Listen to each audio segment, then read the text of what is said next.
J'ai fait plein de soirées un peu comme celle-là pour les bénévoles dans ma carrière, puis c'est rare qu'on ait autant de monde, donc je suis bien content de vous voir. Il y a des gens que je connais, il y a des gens que je ne connais pas. Peut-être en levant la main, je voudrais juste savoir ceux qui sont familiers avec le rendez-vous d'Howard, qui sont déjà allés comme bénévoles ou comme visiteurs. C'est presque tout le monde, parfait. Donc, les autres, bien, ça va être votre première fois, dans le fond, avec l'événement. Dans le cadre du rendez-vous d'Howard, je vous fais un petit topo un peu de c'est quoi le rendez-vous d'Howard, parce que, bon, il y en a plusieurs qui le connaissent déjà. Le rendez-vous d'Howard a 20 ans, on va revenir. Mais pour cette année, dans le fond, c'est de s'adapter, comme ils disent. Hein? C'est ce qu'ils nous disent, de nous réinventer. Bref, merci beaucoup à tous et chacun d'être ici aujourd'hui. Merci, c'est important, on ne le dit jamais assez. Les bénévoles, c'est le moteur, c'est le corps, c'est le cœur et l'âme de tous les événements.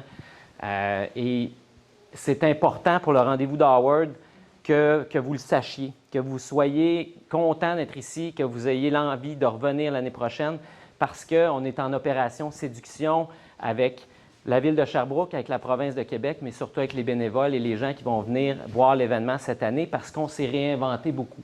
On a modifié l'événement, on l'a modulé, on l'a fait passer à un autre niveau cette année. On espère que les gens vont embarquer. Ça inclut bien sûr vous-même, les bénévoles.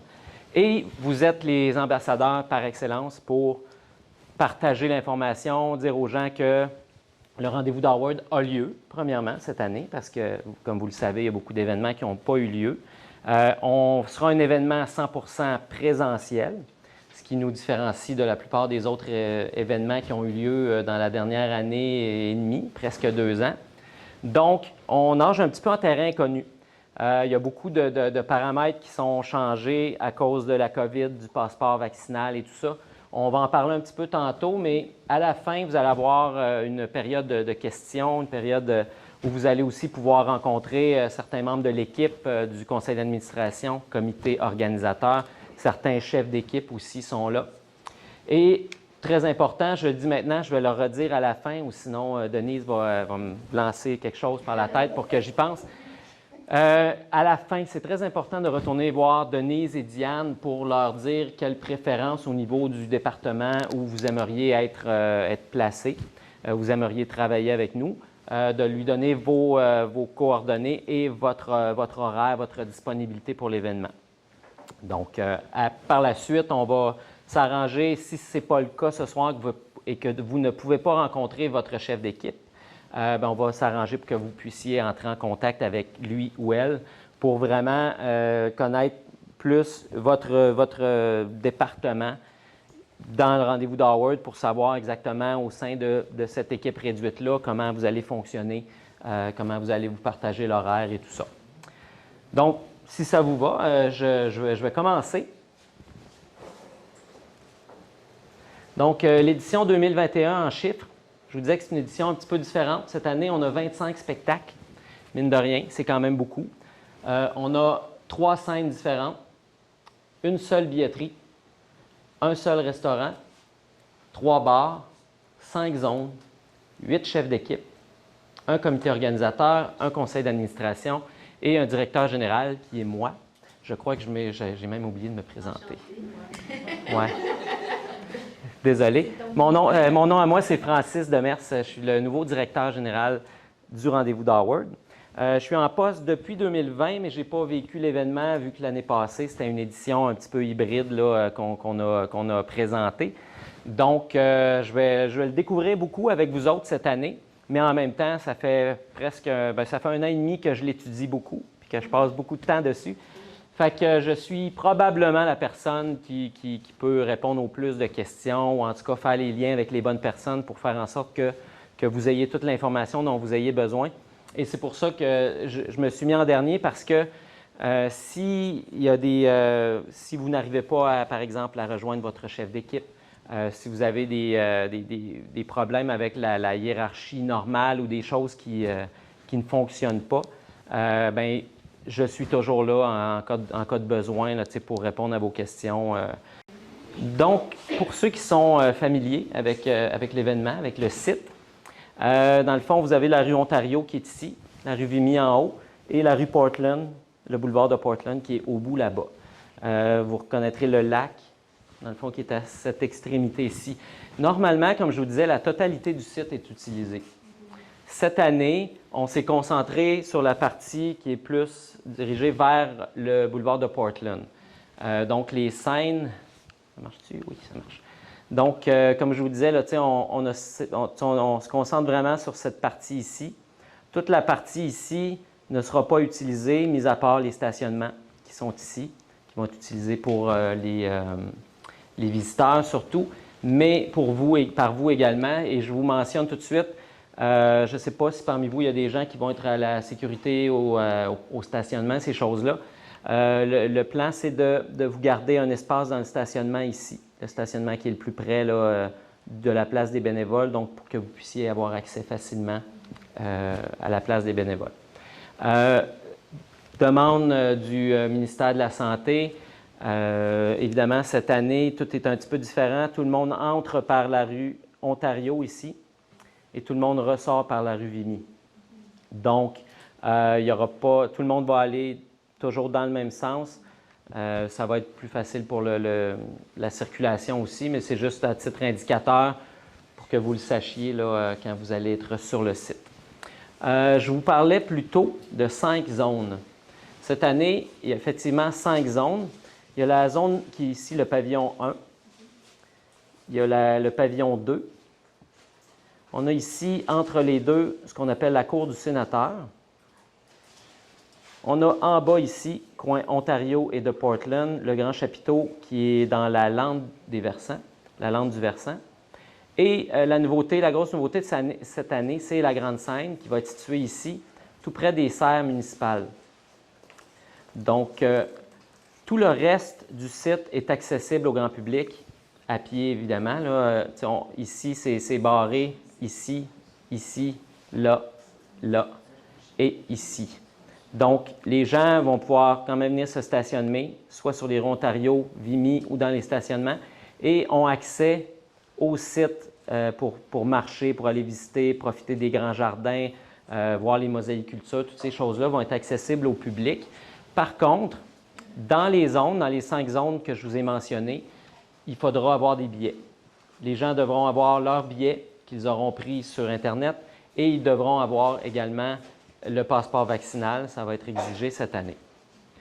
Donc, en gros, ça vous donne un peu le portrait pour le plan du site de l'édition 2021. Est-ce que ça allait pour ça? Est-ce qu'il y a des questions à ce sujet-là? Ça va?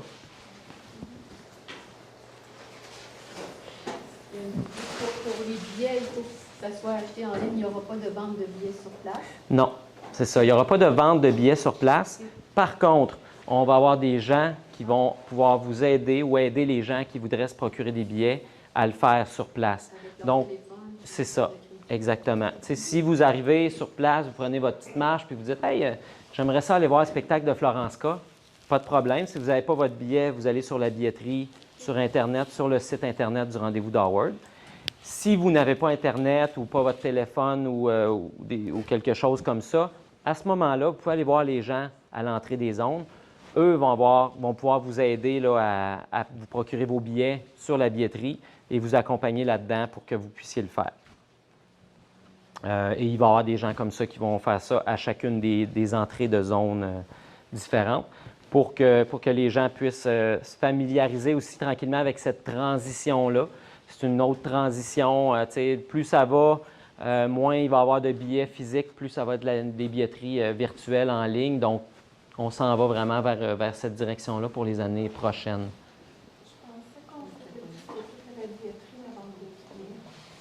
Non, il y a quelqu'un à chaque entrée de zone. Oui. Ouais. Donc, c'est ça, je continue. Donc, place des bénévoles. Première étape, quand vous arrivez sur le site, je recule un petit peu. Quand vous arrivez, vous vous stationnez ici. Il y a le petit sentier qui vous amène ici à la place des bénévoles.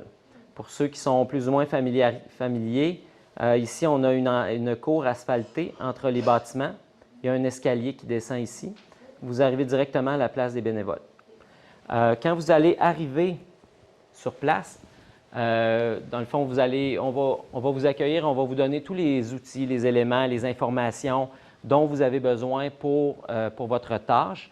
Il y a Denise Goulet ici et Diane Gingras qui vont être là pour vous accueillir à la place des bénévoles. Donc, si vous avez besoin, exemple, d'un CB, d'un walkie-talkie, c'est à cet endroit-là qu'on va vous le remettre. Si vous avez des questions sur votre poste, c'est à cet endroit-là qu'on va pouvoir y répondre la plupart du temps. C'est aussi à cet endroit-là que vous allez prendre vos repas, que vous allez pouvoir manger ou prendre des pauses. Ensuite de ça, c'est à cet endroit qu'on va vous remettre aussi une cocarde d'identification. Cette cocarde d'identification, ça se porte dans le cou. Dans le fond, c'est un document où il va y avoir le plan du site. Il va y avoir quelques informations générales sur la façon de faire du rendez-vous d'Howard, les spectacles, les horaires, toutes ces choses-là. Et évidemment, une identification comme quoi vous êtes un ou une bénévole pour le rendez-vous d'Howard pour que les gens puissent vous identifier. La raison pourquoi on fait ça comme ça, c'est que des fois, avec des chandails, des T-shirts, au mois de septembre, parfois, il fait froid. On ne peut pas avoir le chandail, on met quelque chose par-dessus, donc les gens ne peuvent plus nous identifier comme étant des bénévoles. Donc, on s'est dit que ce serait peut-être la façon la plus claire que les gens puissent vous reconnaître. Et en même temps, bien, ça vous fait une petite carte avec plein d'informations que vous avez qui va vous aider à répondre aux questions des gens qui vont être sur place. Donc, cette cocarde-là vous sera remise à votre arrivée sur le site.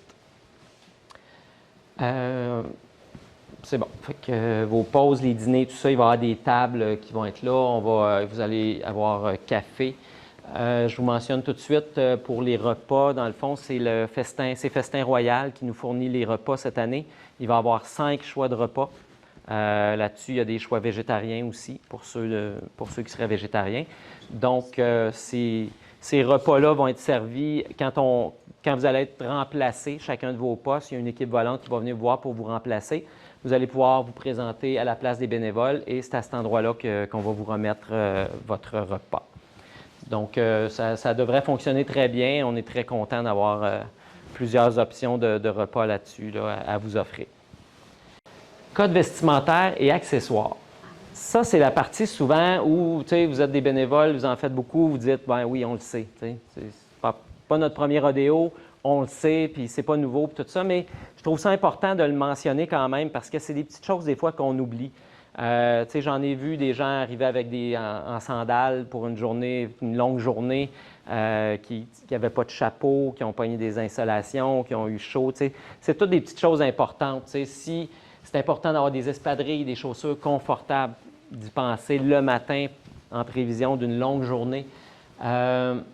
T-shirt noir, on vous a dit qu'on ne fournissait pas de T-shirt, mais question d'uniformité, s'il ne fait pas trop froid, tout ça, puis qu'on n'est pas obligé de se mettre des manteaux, le plus possible d'aller avec des T-shirts noirs.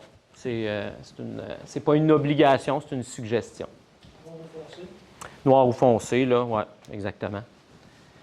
Pantalon, short confortable, je vous conseille peut-être des fois d'amener une deuxième paire. Si vous êtes en long le matin, d'apporter peut-être une paire de shorts pour l'après-midi, ça peut changer des fois. Donc, vaut mieux prévenir que guérir. Fait que, dans le fond, c'est ça. Prévoir peut-être des pantalons courts ou l'inverse. Si vous arrivez en short, des fois, peut-être la fin d'après-midi ou la soirée.